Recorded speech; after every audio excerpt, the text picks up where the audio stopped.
Hey guys, so we're just coming in with a really quick episode here talking about good to great and the basic principles behind it. So thought you guys might enjoy this conversation.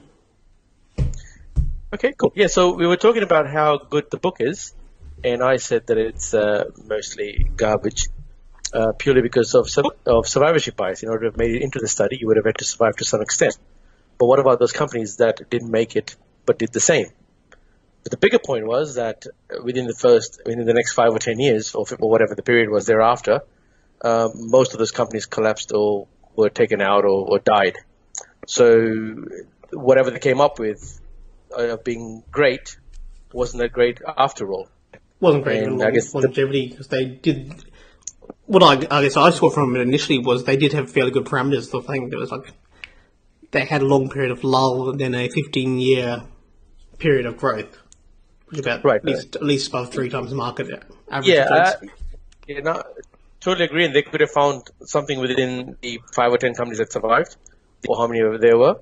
But the big issue is that it's extremely difficult to come up with these kind of nicely set out parameters of success in a non-linear world. Basically, it's extremely because maybe some of those guys got lucky, or they didn't have competitors. They had early mover advantage. There could be umpteen other reasons which just will not show up as a factor purely because your sample size is not big enough. So most of these studies, you know what? I'm not going to say don't use it. You know what? They all have sometimes they give valuable lessons. They give you other ideas. They give you there's a lot of benefits of reading stuff like that because you may come up with the ideas that challenge your own. And so that's where your own personal growth comes from. But I don't think one should take any of this sort of stuff as the Bible, the gospel truth. These are the only 10 ways you can grow. Because if you looked at everything that ever grew, you'd see many reasons.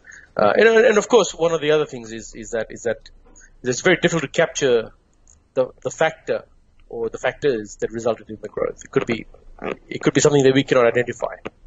And that's the issue with when you're trying to tame the real world, is you come up with nicely packaged outcomes or results, but most of it is probably going to be flawed or largely flawed.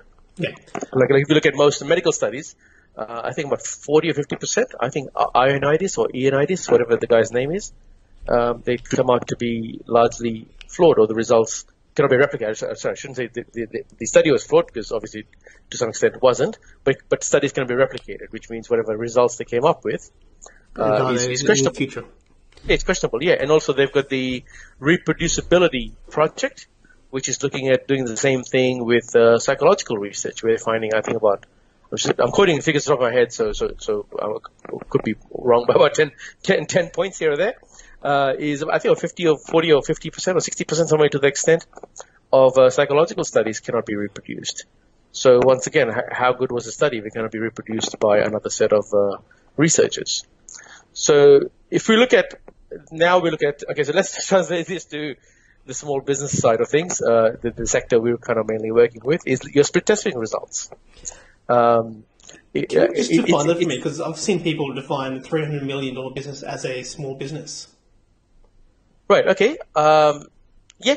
I guess if you're worth 45, then 300 is small. So it's probably relative. I guess I'm looking at the government type.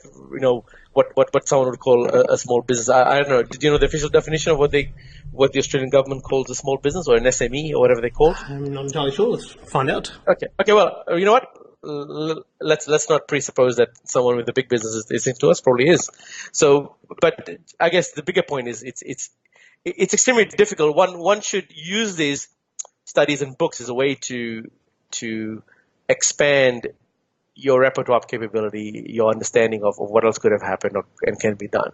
But I don't think one should take these as the prescription for success, because it's not. I mean, I've dealt with enough businesses and consulted with enough to know that what could have worked in one business could have won't work in another. So just yesterday, I consulted with someone, or actually did a review of someone who's done a leads of decision tree, and they've got a landing page. And I showed him a landing page that's getting 60% opt-in, and I showed him another 2 or 3 markets where that's working quite well.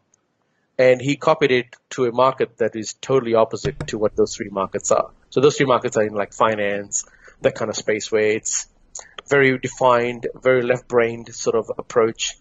And he replicated the thing word for word pretty much, or kind of very identical to, almost very similar, I should say, to those other pages. And it was in the relationship space or something that where you would not necessarily use that approach. And that's where it didn't work. It failed. So then he asked me for a review. It's like, listen, I just made the page like how you said to make. And I said, no, I didn't say that. I said, these are the kind of pages, this is the page that's working, and here are the factors on the page why they are. So I said, we're going to use the same factors, but create a page that looks nothing like this one, but it's going to be relevant to your market. So I went through and explained that.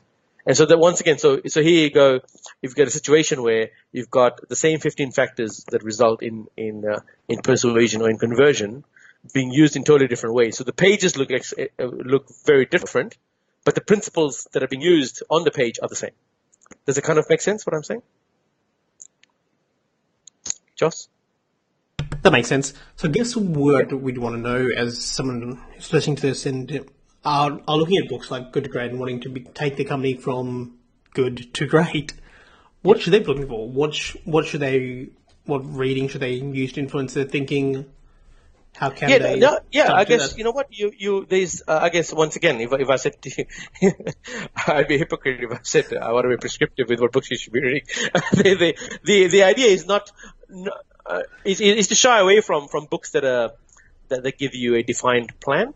Or read it and get what you can out of it, but don't think like that's the only way to do it. Don't look at survival thinking. Right, exactly. Because if you got 15 of these books, so let's say because many of these self-help business type books are done with a structure, like here's my X step plan. If you even got 10 of those books, you'd find plans in those all 10 books that are contradicting each other. So clearly, so that bias that we've discussed before is looking at the bias of the author as well and what they're looking to get out of.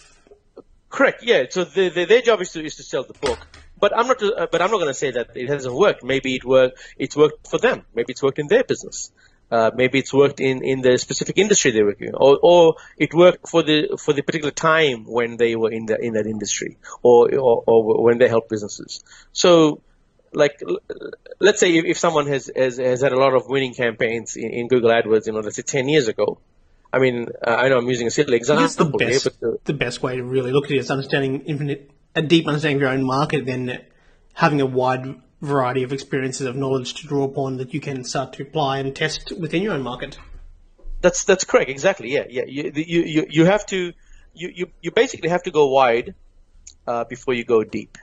And why you're going wide is because you're making sure that you don't miss anything that your research didn't reveal to you. So let's say, for example, if you did your research and you've worked out that maybe my customer type is, of a specific profile, well, I test other types too that don't look like that specific person and see if you can get interaction there, because it could very well be that your research was wrong. So you need to be careful of type 2 error, right? Which is so to make sure that you don't end up missing things that exist, and it's quite easy to do that.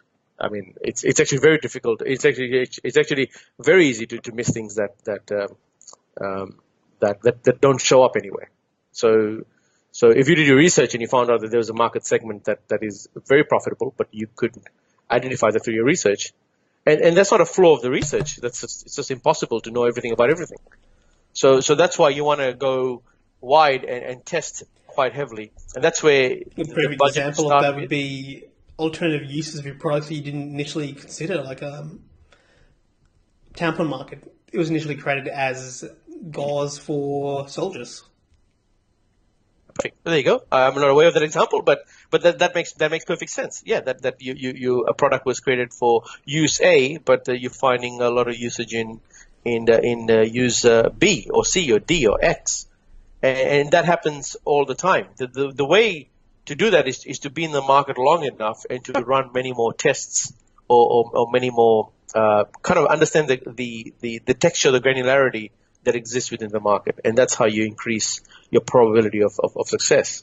Now that's not to say there aren't bad products out there, so you can end up spending too much time on a bad idea. That's entirely possible.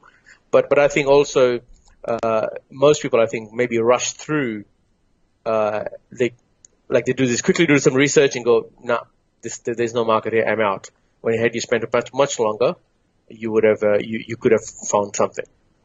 So there's no right or wrong answer here. It's how much of a rush are you in? Your own personal circumstances. Do you've got cash flow to keep playing and learning?